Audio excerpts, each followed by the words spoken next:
Baik, Assalamualaikum warahmatullahi wabarakatuh. Selamat pagi, siang, sore, atau malam kepada teman-teman dan rekan-rekan sekalian yang sedang menyaksikan video presentasi saya.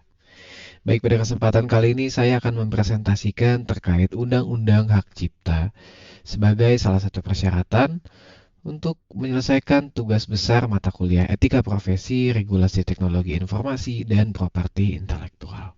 Kita langsung mulai aja. Oke, jadi kita ada sedikit bahasan, yaitu cuma 4 aja. Yang pertama ada definisi dari UU Hak Cipta itu sendiri, tujuan dari UU Hak Cipta, pasal terkait UU Hak Cipta, dan contoh kasus UU Hak Cipta. Jadi apa itu UU Hak Cipta? UU Hak Cipta adalah sebuah regulasi hukum yang mengatur terkait kekayaan intelektual yang ada di Indonesia. Undang-Undang Nomor 28 Tahun 2014 tentang UU Hak Cipta adalah peraturan yang membahas tentang hak eksklusif bagi pencipta atau penerima hak untuk mengumumkan atau memperbanyak ciptaannya, atau memberi izin untuk itu dengan tidak mengurangi pembatasan-pembatasan menurut peraturan perundang-undangan yang berlaku. Kemudian, apa sih tujuan dari UU Hak Cipta itu sendiri? Yang pasti dan sudah jelas adalah memberikan kepastian hukum bagi pencipta dan pemegang hak cipta itu sendiri. Yang kedua, melindungi hak moral dan hak ekonomi pencipta. Yang ketiga, mendorong penciptaan karya inovatif. Dan yang keempat adalah mendukung pengembangan industri kreatif.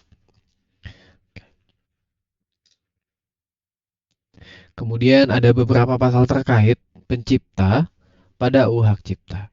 Jadi pada pasal 1 ayat 2 dijelaskan pencipta adalah seorang atau beberapa orang yang secara sendiri-sendiri atau bersama-sama menghasilkan suatu ciptaan yang bersifat khas dan pribadi. Kemudian pada pasal 56 ayat 1 dijelaskan kembali bahwa pencipta memiliki hak moral untuk tetap dicantumkan namanya dalam hak ciptaan.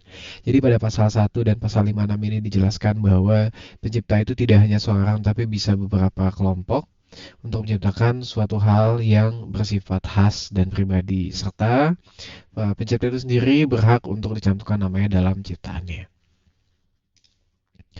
Selanjutnya ada pasal terkait royalti. Di sini ada pasal 1 ayat 21 dijelaskan bahwa royalti adalah imbalan atas pemanfaatan atau penggunaan suatu ciptaan atau produk hak terkait yang diterima oleh pencipta atau pemegang hak cipta itu sendiri.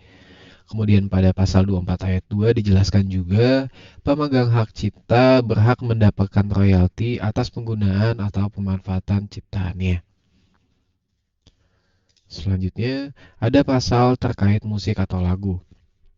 Jadi di sini saya menemukan ada dua pasal terkait, yaitu pasal 40 ayat 1 yang menjelaskan bahwa ciptaan yang dilindungi meliputi ciptaan dalam bidang ilmu pengetahuan, seni, dan sastra yang mencakup ciptaan dalam bentuk buku, pamflet, perwajahan karya tulis yang diterbitkan, dan sebuah hasil karya tulis lainnya, dan ciptaan dalam bentuk alat peraga yang dibuat untuk kepentingan pendidikan dan ilmu pengetahuan.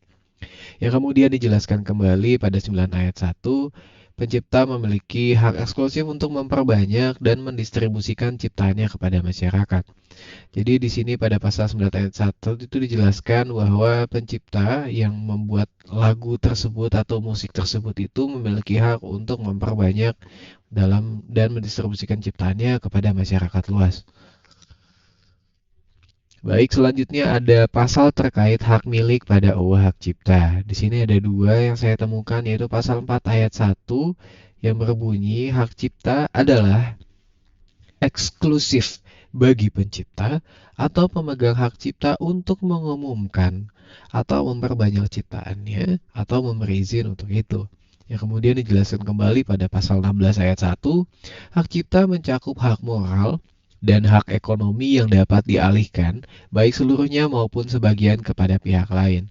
Jadi pada pasal 4 ayat 1 dan pasal 16 ayat 1 ini dijelaskan bahwa hak cipta itu eksklusif bagi yang ngebuat gitu. Jadi mereka berhak untuk diumumin, untuk dikasih tahu kalau dia telah menciptakan barang dan memperbanyak. Nah, jadi dia punya izin ya gitu. Jadi kalau orang lain itu harus punya izin sendiri, sedangkan kalau yang menciptanya enggak gitu, karena emang dia membuat. Kemudian di pasal 16 ayat 1 tadi dijelaskan, jadi hak cipta ini hak moral. Hak moralnya itu apa? Hak moralnya itu untuk dicantumkan namanya dari ciptaannya.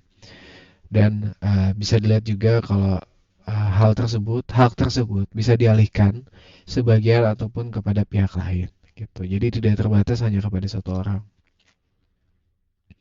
Baik, selanjutnya ada contoh kasus terkait hak cipta. Di sini saya mengambil ada 5P, yaitu pembajakan software, pembajakan musik dan film, penggunaan karya di media sosial, plagiarisme, dan penggunaan foto atau video tanpa izin. Kenapa saya mengambil 5P ini? Karena 5P ini adalah saya anggap hal yang paling sering ada di sekitar kita, terutama lingkungan mahasiswa. Kita akan mulai dari pembajakan software. Seperti yang kita semua tahu, pada jurusan sistem informasi ini terutama, ada kadang beberapa oknum mahasiswa yang masih menggunakan software bajakan untuk mengerjakan tugasnya. Seperti yang kita tahu bahwa pembajakan tanpa lisensi itu sudah termasuk pelanggaran hak cipta karena kita tidak memiliki izin atas penggunaan hak tersebut. Kemudian pembajakan musik dan film. Banyak dari rekan-rekan teman-teman sekalian mahasiswa yang kadang masih suka nonton film ataupun mendengarkan musik bajakan.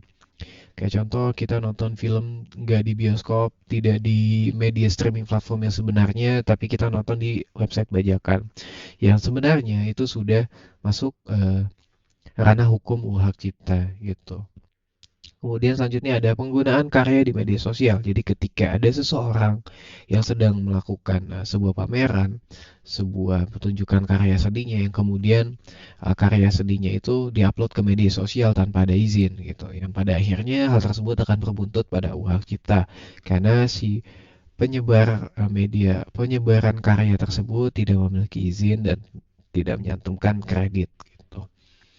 Dan selanjutnya ada yang namanya plagiarisme. Ya, plagiarisme ini sangat lekat di kehidupan mahasiswa.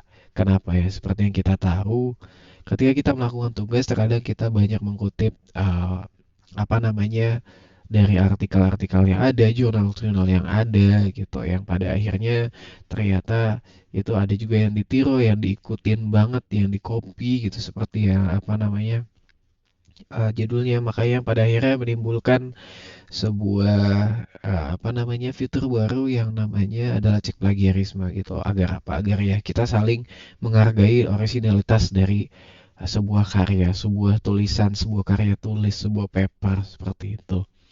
Kemudian yang terakhir ada penggunaan foto atau video tanpa izin. Di sini kita bisa contohkan seperti dalam apa namanya ranah pribadi seperti di dalam rumah orang itu kita tidak boleh menggunakan foto video tanpa izin. Kemudian juga kayak dalam contoh reputan khas itu atau seseorang tertentu dia punya hak atas mengambil video kemudian videonya dipakai tanpa izin oleh media tertentu atau video dari media tertentu di re-upload secara sembarangan oleh orang lain eh, tanpa mencantumkan dari pemilik video asli tersebut yang dimana itu sudah masuk ke dalam hak cipta gitu ya, dimana ini juga saling bersangkutan dengan poin 3 yaitu penggunaan karya di media sosial. Bedanya kalau karya ya kita berfokus sama karya, kalau penggunaan foto dan video itu juga bisa di banyak karena bisa di media sosial dan juga bisa di banyak hal seperti itu. Oke, baik. Jadi Undang-Undang Nomor 28 Tahun 2014 ini termasuk tentang hak cipta adalah sebuah regulasi penting yang melindungi hak kekayaan intelektual yang ada di Indonesia, mencakup berbagai aspek seperti dari aspek hak pencipta, royalti musik atau lagu, dan hak milik. Jadi UU ini memberikan pengakuan dan perlindungan hak moral kepada penciptanya, termasuk hak untuk dicantumkan namanya dan mempertahankan integritas penciptaannya.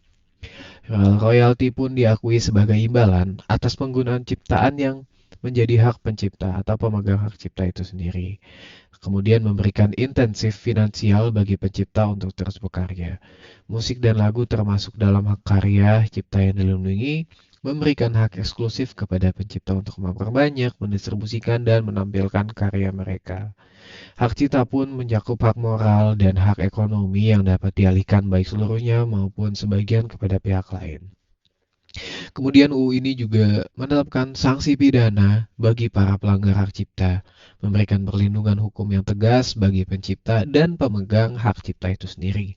Jadi secara keseluruhan, UU nomor 28 tahun 2014 ini berperan penting dalam menciptakan ekosistem yang mendukung kreativitas, inovasi, dan perlindungan hukum bagi pencipta di Indonesia, serta mendorong perkembangan industri kreatif yang berkontribusi signifikan bagi ekonomi nasional dan budaya masyarakat.